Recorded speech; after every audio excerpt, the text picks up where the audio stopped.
Bonjour à toutes et à tous, très heureuse de vous retrouver pour un nouveau numéro de Planète Locale. Bonjour Fabien Deganet. Bonjour Clémence.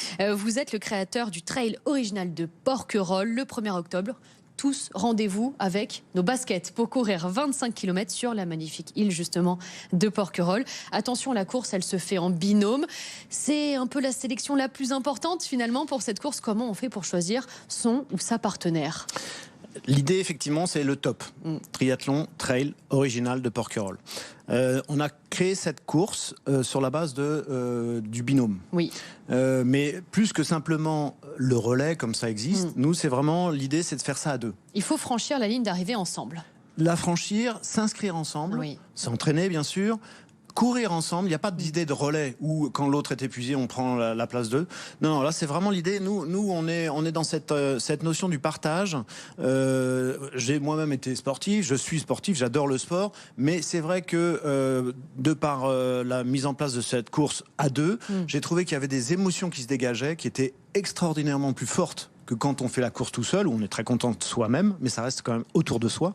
Et j'ai envie de dépasser ce côté autour de soi. Donc c'est vrai que cette notion-là de partage, elle se fait à deux. Et je trouve qu'en plus, à Porquerolles, ça a d'autant plus de Et oui, on va reparler de sens. évidemment du cadre. 25 km quand même à faire à deux. Une course avec des petits pièges accessibles. Il y a quand même 25 km à faire. Ouais, il y a quand même 25 km à faire, donc on ne fait pas 25 km comme ça à Porquerolles. 25 km, il faut être un peu entraîné quand même. Et il faut être entraîné surtout pour être ensemble, pour courir ensemble. Parce que l'idée, c'est pas qu'il y en a un qui passe la ligne d'arrivée. La même cadence. Bah oui, sinon ça n'a plus aucun intérêt. Non, l'idée, c'est vraiment de faire ça ensemble. Et mine de rien, Porquerolles, si vous connaissez Porquerolles, je pense que vous connaissez ici Porquerolles tous, ça se mérite. Ça se mérite. Il y a du relief, il y a du dénivelé, il y a des petits rochers en schiste qui vous attendent si jamais vous faites pas attention, si vous faites une erreur. On a ramassé des genoux coupés, on a ramassé des têtes. Bon, généralement, ça se passe très bien. Ça se passe très bien. Mais voilà, ça se mérite. Porquerolles se mérite. Depuis 2017, des centaines de coureurs viennent donc se frotter au parcours sur l'île. Quel est votre attachement justement à cette île d'or ? Moi, l'histoire fait que j'ai un petit pied-à-terre là-bas. Je viens depuis que je suis tout petit. Et c'est vrai que j'ai toujours fait beaucoup de sport. Et cet endroit, il est merveilleux. Et je me suis toujours entraîné, moi. Elle donne un petit plus, justement, pendant la course, ce cadre. C'est l'île, c'est le petit village gaulois. Dès que vous passez en bateau, il y a quelque chose que vous laissez sur le continent. Enfin, vous êtes la première à le savoir. Quand on va en Corse, quand on va sur une île, on laisse notre âme sur le continent et on vient sur l'île et il se passe des choses sur l'île. C'est la même chose à Porquerolles. La nature est forte, la nature est belle, la nature se mérite. On fait des belles fêtes. Donc il y a toute une ambiance qui fait qu'effectivement, c'est notre chance. On est complet depuis le début, on est complet chaque année, alors que pourtant il faut s'inscrire le 14 février, le jour de la Saint-Valentin, on a fait ça exprès. Mais en 20 minutes, les inscriptions sont complètes, les gens s'arrachent. Alors ça, c'est vrai que c'est pas de chance et c'est très compliqué pour s'inscrire. On a des quotas imposés par le parc, mais qu'on respecte. Justement, vous dites, la nature, elle est forte, la nature, elle est belle, elle est aussi fragile sur Porquerolles. Comment on fait quand on va recevoir des coureurs ? Il y a un quota, justement, pour préserver l'écosystème de Porquerolles. Ah oui. Ouais. Il y a un super quota, on est très encadré là-dessus et tant mieux. On a eu du mal à l'entendre au début parce qu'on était dans cet esprit de on veut toujours plus. On est aujourd'hui dans la journée de la suffisance, comme vous le savez. Mais je pense que ça va dans le bon sens. On fait effectivement, on a 300 inscrits par course, le triathlon et le trail, pas plus.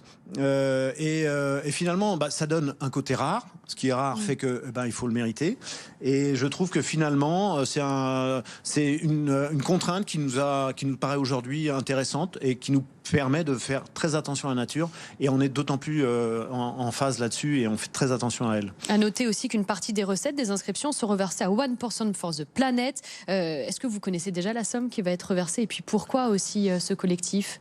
Alors là, c'est la petite histoire, c'est que je connais la personne qui s'en occupe, donc ça me fait plaisir. Chaque année, on reverse effectivement. Je tiens à préciser parce que les gens ne font pas très attention. Ils disent 1%, ça va. 1%, ça va. 1%, qu'est-ce que c'est 1% ? 1% du chiffre d'affaires. Qu'est-ce que ça représente justement ? Ça veut dire que même si vous ne faites pas de bénéfices, vous donnez. Et ça, c'est toute la différence avec 1% du bénéfice. Quand vous en avez plein les poches, vous donnez. Ça, c'est très bien, mais c'est pas suffisant. Moi, je donne, même si je fais pas un franc de chiffre de résultat, parce que honnêtement, à 600 coureurs, je fais pas ça pour l'argent. Je fais ça parce que c'est ma passion, parce que j'aime Porquerolles, parce que j'aime le faire partager. Et c'est vrai qu'il faut vraiment bien prendre en compte que ce geste, il n'est pas anodin. C'est un engagement, quoi. Et il le faut aujourd'hui, franchement, il le faut. Vous avez décidé justement de pousser cet engagement écologique de l'événement encore plus loin avec une éco-rando. L'idée, elle naît en 2019 quand vous vous rendez sur les plages de Porquerolles, puisque vous avez un petit pied-à-terre à Porquerolles. Là, vous constatez qu'il y a des déchets sur les plages. C'est le déclic. Vous décidez de créer une éco-rando. Comment est-ce qu'on peut la présenter, cette éco-rando ? En fait, Porquerolles, je dirais, est pas le meilleur exemple parce que c'est quand même magnifique et il n'y a pas trop de déchets, sauf si vous creusez sous le sable. Il y a des micro-déchets, c'est ce qu'il y a de pire. Mais bon, le monde est fait comme ça, mais il y a quand même des déchets. Donc on s'est dit, il faut qu'on puisse venir à Porquerolles, faire comprendre aux gens que Porquerolles, c'est pas que là où on bouffe des glaces et on fait du vélo électrique maintenant en plus. Non, on peut aussi venir à Porquerolles avec une belle idée. Et donc on s'est dit, on va proposer effectivement aux accompagnants pour qu'ils puissent et suivre la course et profiter des infrastructures de la course, parce que du coup les gens qui font l'éco-rando profitent de toutes les infrastructures, les repas, on donne des cadeaux, on a des partenaires qui nous donnent des cadeaux pour eux, enfin c'est une vraie dynamique. Et en plus on propose aux gens qui font l'éco-rando, qui peuvent venir n'importe seul, hein, pour le coup là ils sont pas obligés de le faire par équipe de deux, on leur propose de leur payer le billet retour, parce que déjà je trouve que c'est très cher. On ramasse des déchets et on a un billet retour. Exactement. En échange. On vient le tourisme utile. Et cette année, on a décidé de se focaliser. J'ai acheté d'ailleurs, j'ai acheté des pinces pour aller chercher les déchets qui sont dans la digue, parce qu'il y en a plein dans la digue. Voilà. Est-ce qu'on peut encore s'inscrire pour l'éco-rando? Le trail, c'est fini. Le trail, c'est fini. Il fallait s'y prendre au 14 février. Mais l'éco-rando, c'est encore possible. Oui, c'est possible. C'est possible, bien sûr. Il faut le faire en famille. Il faut le faire autour de la course ou pas. Il faut le faire si vous avez envie. On s'inscrit sur le site internet Trail de Porquerolles, Trail original de Porquerolles. Il y a effectivement une case éco-rando. À cocher. Et aller effectivement faire. Et on a des t-shirts, on a des lunettes, on a plein de choses. Et c'est surtout, on profite de l'île et on fait un beau geste. On rappelle la date, ça se passe le samedi 1er octobre, évidemment, à Porquerolles. Merci infiniment, Fabien Deganet. Merci Clémence.